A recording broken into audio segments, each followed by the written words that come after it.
Ons staan hier so in 'n tomatieboord, cocktail tomaties in Loetsville, wat in baie heilige sand geplant is, wat nie baie struktuur het nie. So die ouens gee maar geweldig baie kunsmis om die goed groot te kry en te dra en so aan. So ons benadering is om insetkoste te verminder en om die plante meer weerstandbiedend te maak teen hierdie omgewingstemperature en hittegolwe wat ons deesdae ondervind.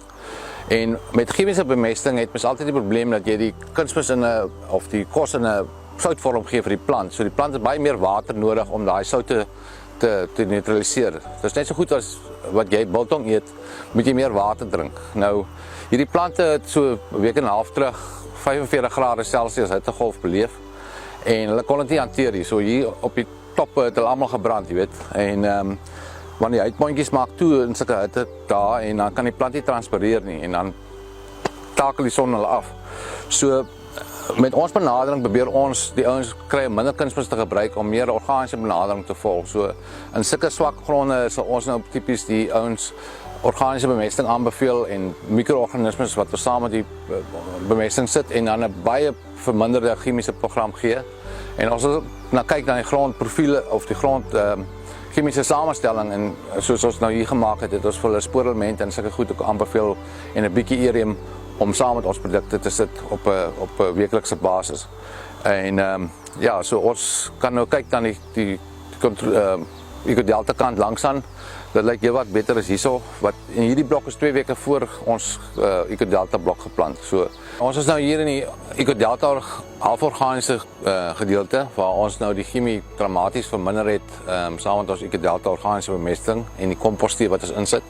En soos julle kan sien is die baie minder brandskade op die blare. Daar's klein bietjie, maar dit is weglaatbaar min.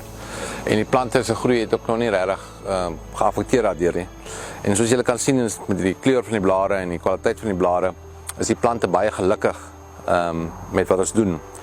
So ons benadering in kort is ons verhoog die funksionaliteit van die stelsel en die effektiwiteit van die stelsel dat jy met baie minder kan regkom en meer winste kan maak. So hierdie program wat ons nou die chemie en die organies kombineer is goedkoper as die vol chemiese program, maar dit lewer beter resultate want ons versterk die stelsel en ons sit hier goed wat eintlik verlore geraak het in die verlede, die biologie en so aan.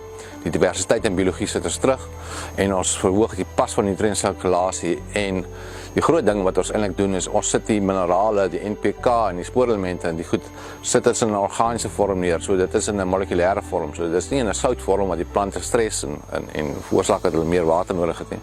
Dit is in 'n molekulêre vorm soos in aminosure, peptides, vitamiene, hormone en dit kan direk deur die plant opgeneem word. So die effektiwiteit van opname is baie hoër en die plante kan daarmee baie meer doen as wat hulle met die chemiese kunsmis kan doen wat hulle net stres. So mense kan ook afkyk in die rye is baie egalig.